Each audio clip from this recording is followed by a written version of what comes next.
Good afternoon and welcome back to class. Today is Monday, February 4th, and yes, yet again, the Patriots are Super Bowl champions, winning last night 13-3 in a barn burner of a game. Hopefully you didn't take the over because that was the lowest scoring game in Super Bowl history. Tom Brady managing his team yet again to another victory. The defense getting timely stops. Dante Hightower filling his Super Bowl resume yet again with a couple of big sacks and tackles for losses. And the Rams offense just couldn't seem to get into a rhythm. Jared Goff looked like a young quarterback in a big game and just could not figure it out. Wasn't doing the things that he was doing normally during the season, and it showed that he was under duress all game long. Like we said about Todd Gurley, he looked like he wasn't himself. He just wasn't himself in that game. Tried his best to get some spark for his team, but even with the different backs, with C.J. Anderson and him, the Rams offense just could not seem to get that run game going. And props to Bill, Brian Flores, and that Patriots defense for getting them ready to go and prepared for that game. And props to Wade Phillips in that Rams defense too, because they did some things in that game that I don't think Tom has seen in quite a while. And it was very interesting to see how you saw in the very first pass of the game, they caught him thinking it was man versus zone, and the motioning the guy back and forth, trying to figure that out. The Rams did a really good job of disguising whether it was man to zone and really mixing it up for Tom. But the ultimate X factor for that Patriots offense was indeed Julian Edelman being the Super Bowl MVP, being able to just get open in any type of situation, honestly, being able to break double teams, being able to get away from man coverage, whether it was Talib, Peters, or any of the linebackers that they tried to stick with them, and the timely catches by Gronk and the timely passes by Brady to get his team in it. And it was evident at that drive that they scored the touchdown. You could see a different look in Brady's eyes, and the look glazed over, and it was, okay, I'm going to take us down and we're going to win this game. And I'm pretty sure he went 3 for 3 on that drive. That first big play action pass to Gronk down the sidelines, tough throw, has to be in the perfect spot, gets it to him. Then comes right back to Edelman on a whip route, coming back in and out, being able to just find the soft spot in the defense, pick up a bunch of big yards right there, and then the big pass to Gronk, dropping it in between 2 to 3 guys, right down at the 1 yard line, and Sony Michel and that big time Patriots offensive line being able to get a big push and get that touchdown for them to ultimately seal the game, because at that point it felt like it was an insurmountable lead. Even though the game was still in hand for the Rams, they still had time to do some things. They just could not get it going, and it was a tough day for Jared Goff. And so sad day today with football being over, the NFL season being over. But that's why we are here for Prep Sports, and we have the playoff picture for you, for soccer, for basketball, and we're going to jump right into those right away, actually.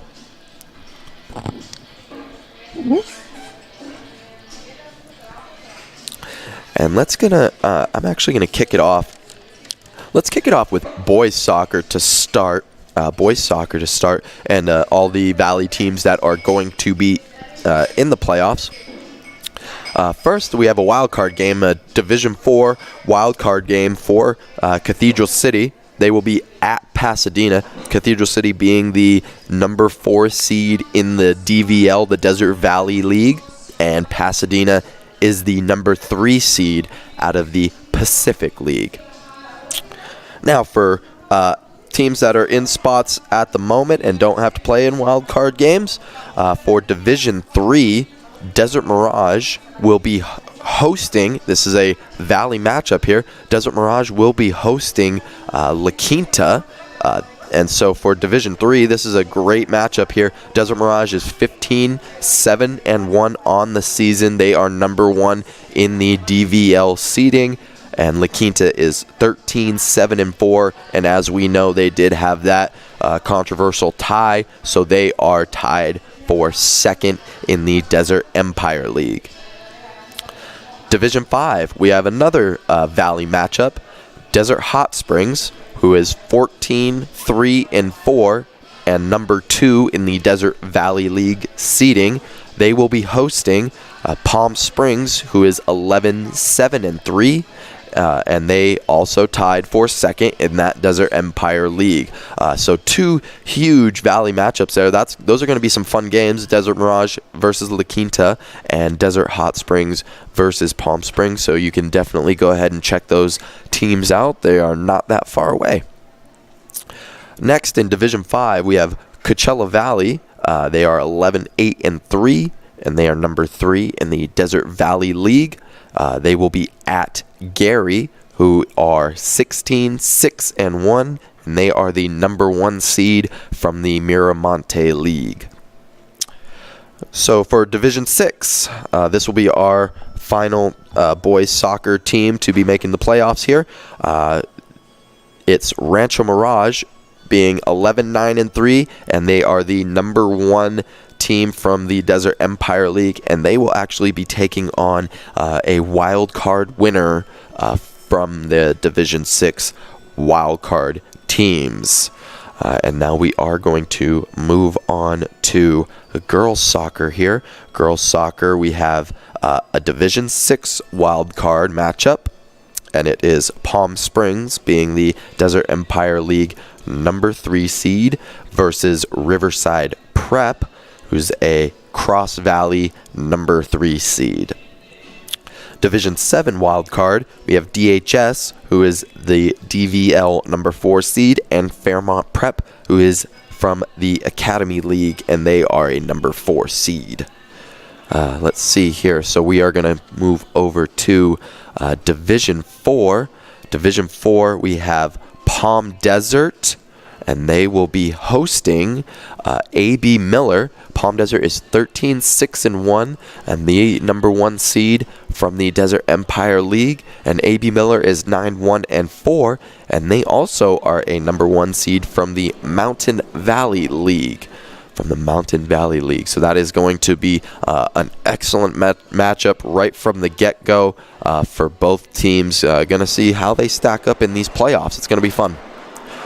Our next matchup here is La Quinta, who are 12-8-2, and they are the number 2 seed from the Desert Empire League, and they are going to be taking on Bloomington, and Bloomington will be hosting them. They are 17-5-2, and they are the number 1 seed from the Sun-Kissed League.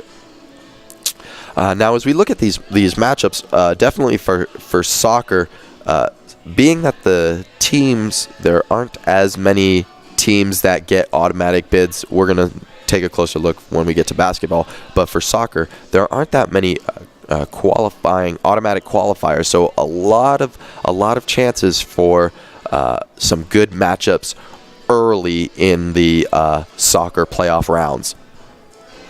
For girls, Division 5, Cathedral City, they are 18-3-3, the Desert Valley League number 1 seed, and they will be hosting Rialto, who are 8-8-5 from the San Andreas League, and they are the number 3 seed from that San Andreas League.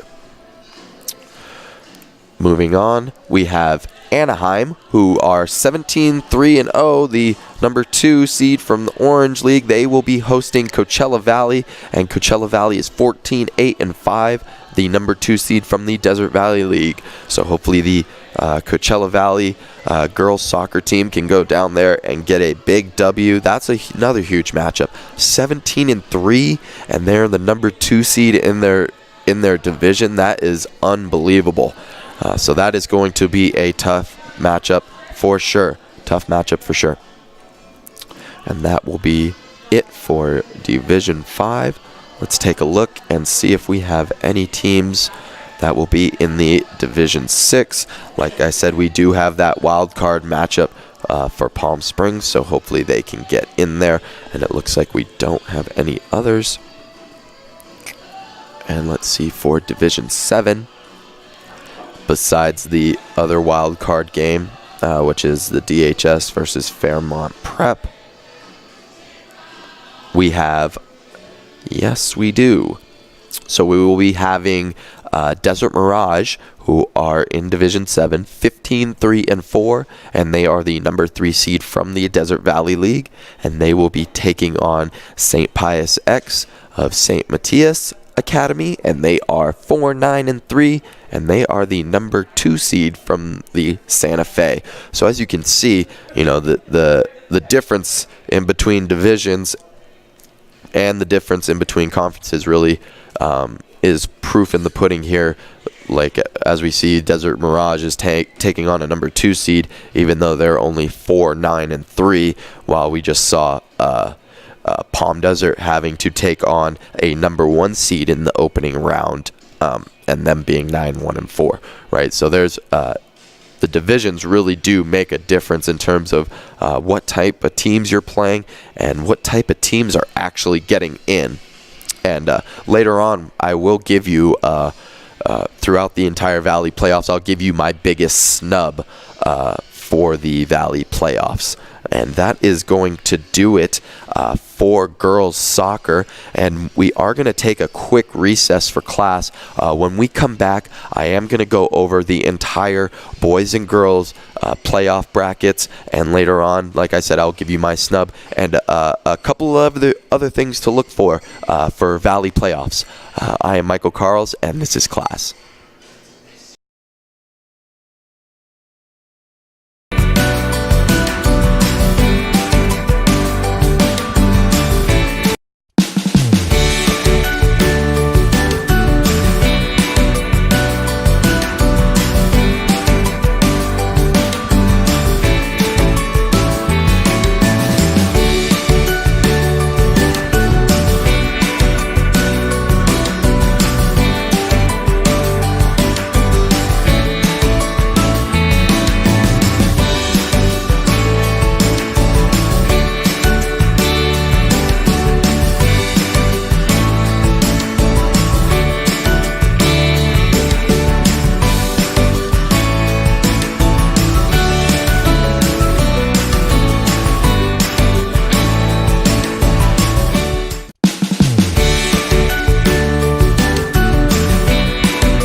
And we are back in class. I am Michael KARLS. We are brought to you by Coachella Sports and Entertainment Stadium Authority. I am here live at Big Rock Golf and Pub. I had a guy just come up to me a little bit ago in between the break and tell me how terrible a job Tom Brady did yesterday. And I just wanted to bring up this stat for you just to let you know, even though the stats may not show how well Brady did or didn't play throughout these entire playoffs.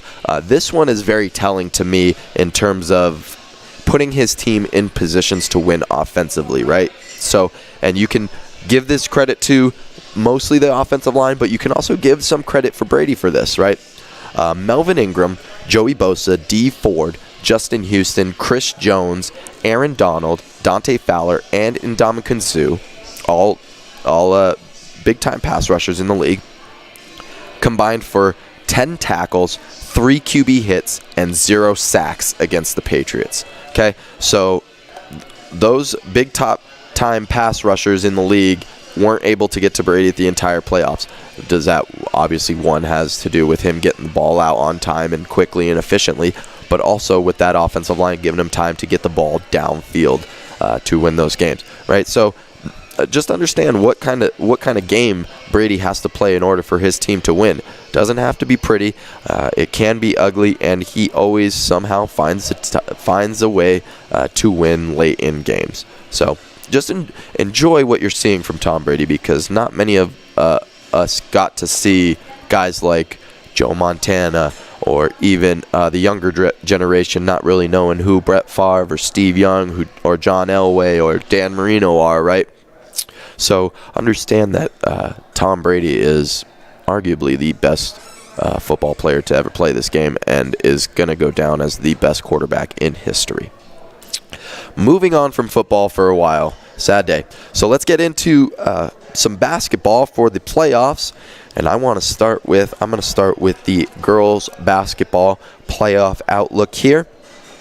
We got some good stuff going on. We're going to start with Division 3A. Division 3A is going to kick us off with La Quinta. They are 13-10, number 2 in the Desert Empire League seeding, and they will be hosting El Toro, who are 19-9, and they are the number 3 seed from the Seaview League. Next is Division 3 2A, and it's 29 Palms, 20-8 on the year. They are the number 2 seed from the DVL, and they will be hosting Chaparral, who are 17-11, and they are an at-large bid from the Southwestern League. Next, we have Yucca Valley. They are 16-10, the number 4 seed from DVL, and they will be traveling to Knight, who are 18-7, and they are a number 2 seed from the Golden League. Next, we have Cathedral City, who we know are on a tear. They are 21-2 on the year, the number 1 seed from the DVL, and they do actually get a first-round bye, so props to them for accomplishing that, and they will get the winner of the Murrieta Mesa Hemet game. So we will be excited to see who Cathedral City will be taking on for their first game of the second round. Division 4A, we have Xavier Prep, 14-12, and they are number 3 in the Desert Empire League seedings, and they will be taking on St. Pius X of St. Matthias. This is incredible. They are 9-16, and they are the number 2 seed from the Santa Fe League. So I can imagine that Santa Fe League must have been a daunting task, being 9-16, and they're a number 2 seed. Incredible. Next, we have Division 4 2A.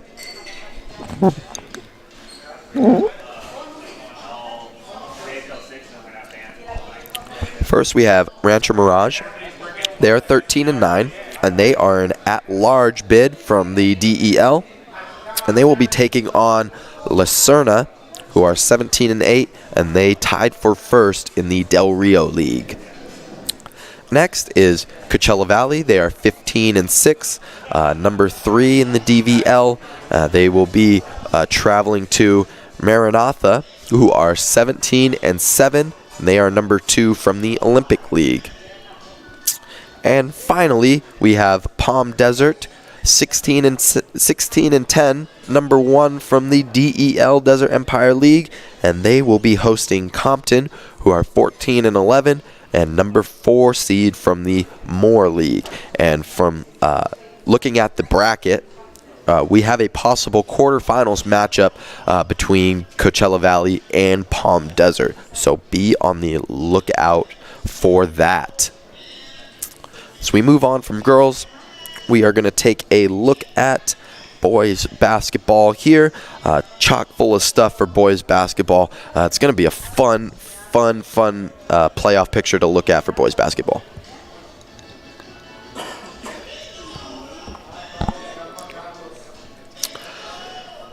First on the docket, we have Division 3A, Palm Springs 22-5. They are number 1 from the Desert Empire League.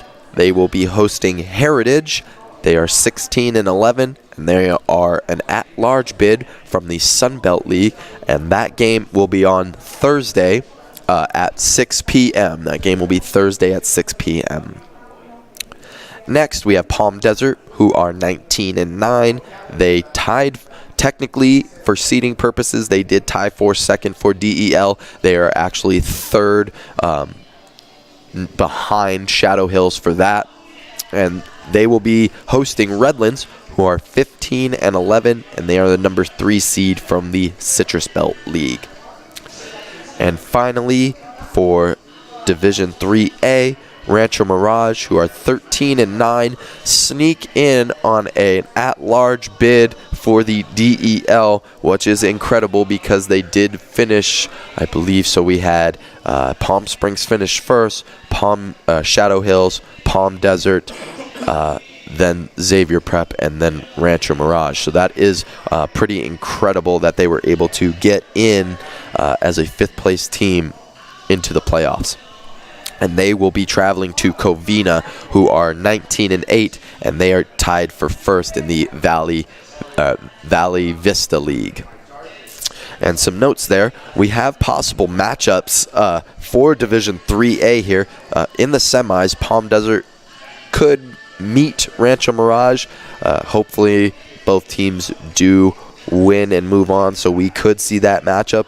And then finally, on the other side of that same bracket, if either one of those teams make it to the finals and Palm Springs makes it to the finals, then in Division 3A we would have a Valley Finals matchup. So hopefully our Valley teams can get it together and make sure that we can have a Valley Finals matchup. That would be amazing.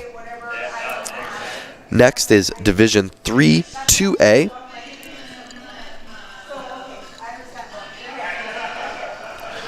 .29 Palms, 15-12, number 2 from the Desert Valley League. They will be traveling to Beckman, who are 19-8, and number 1 from the Pacific Coast League. Division 4A, we have DHS, who are 20-8, number 3 seed from the Desert Valley League, and they will be taking on Calvary Baptist, who are also 20-8, but they are the number 1 seed from the Majestic League. So you can definitely see where there is a difference in league strength and schedule, and see how these teams match up, even though they have the same record. One finished 3rd in their league, one finished atop of their league. So I'm excited to see what that matchup is going to hold, and see if different leagues or your seeding really does matter when it comes to basketball, because I do know for football at least, if you're a number 1 seed playing a number 8, you have a really great chance of winning that football game. Next, we have Division 4-2A. First up is Shadow Hills. They are 16-7. They are tied for second with that second spot in the Desert Empire League. They will be hosting Hemet, who are 17-8, and they are also a number 2 seed from the Mountain Pass League. So that is going to be an exciting matchup right from the get-go for the Shadow Hills Knights.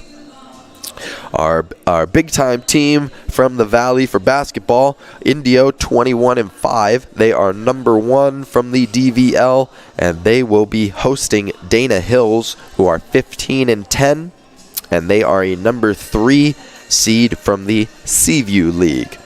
So Indio looking to continue to just keep winning games and keep moving on, and they're just going to keep playing as many games as they keep giving them. So props to Indio for their number 1 seed, and I hope they do continue on this historic run they're at. As far as a wild card game for Division 5A, we have Banning, who is number 4 from the DVL, and they will be traveling to Arroyo Valley, taking on Arroyo Valley, the number 3 seed from the San Andreas League. And that game will be on the 6th at 7 p.m. So if you want to go ahead and check that out, that's where that game will be. And that is the wrap-up for boys basketball, and the playoffs are going to be an exciting one for both boys and girls basketball, for both boys and girls soccer. It's going to be exciting. Go out and support your team. They're going to need it. It's going to be excellent to have these many teams vying for playoff championships, and hopefully we can get a couple and bring them back to the Valley. I do want to talk about my biggest snub from the playoffs, which is when I read these stats, I thought it was kind of ridiculous that they didn't even get a chance to get into the playoffs, even as an at-large bid. So we talk about the Desert Empire League being one of the most difficult basketball leagues this year, and one of the teams that did not benefit from getting an at-large bid from playing in that tough division is Xavier College Prep boys basketball. And boys basketball, I'm just going to give you a few stats, and this is from Coach Subcheck. Coach Justin Subcheck has gotten his team on a path of good basketball, man. They are so fun to watch, and they are going to be a team to reckon with, especially with this chip on their shoulder going into next year and all of the guys that they're bringing back. Guys like Isaiah Skinner, Joshua Clark, Justin McWay, Brad McClure holding it down in the low post for them, and that's just only to name a few. Okay, so don't sleep on these Xavier Prep Saints for years to come in basketball. But here are the stats. Okay, so if Xavier were to get into the playoffs, they would be in Division 4A. So for Division 4A, these are the stats for Xavier. 20 wins, 5-0 against Division 4A. Their average winning margin against Division 4A teams, 26.6 points per game. They were ranked between 6 and 8 in Division 4A CIF polls all season long, and they didn't get an at-large or wild card out of any of that. So if this, just by those stats alone, Xavier Saints are undefeated in their own Division 4A, and they've completely destroyed teams in Division 4A by winning by a margin of 26-6. I do remember them playing in a game early in the season versus it was in a tournament versus a Division 4A team. This Division 4A team ended up winning their league, so they were the first place team in their league. Xavier Prep at that moment in that tournament beat them by 41 points. So that can tell you, it's very telling to see how maybe this playoff system is kind of flawed in that way, where a team that gets destroyed by 41 early on in the season still makes it, but a team that is undefeated in their own division doesn't even get a chance to make it into the playoffs. It's pretty sad right there. Pretty sad right there.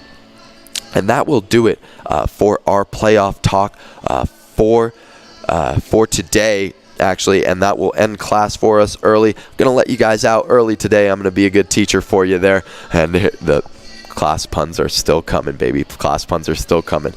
So if you want to check out the times for these games and where you can check them out at and where they're going to be hosted at, the bracket and all of these things are on CIFSS.org. You can click on it right up at the top. It's free. You don't have to pay any subscription to try to see where and when your favorite teams are playing. You can just go right on the CIF website and check it out. It's really easy to navigate. You don't have to jump through hoops or anything like that. So it's good stuff. So check it out. And for me, I am Michael KARLS, and we are a Coachella Sports and Entertainment Stadium Authority program, and this is Clahs.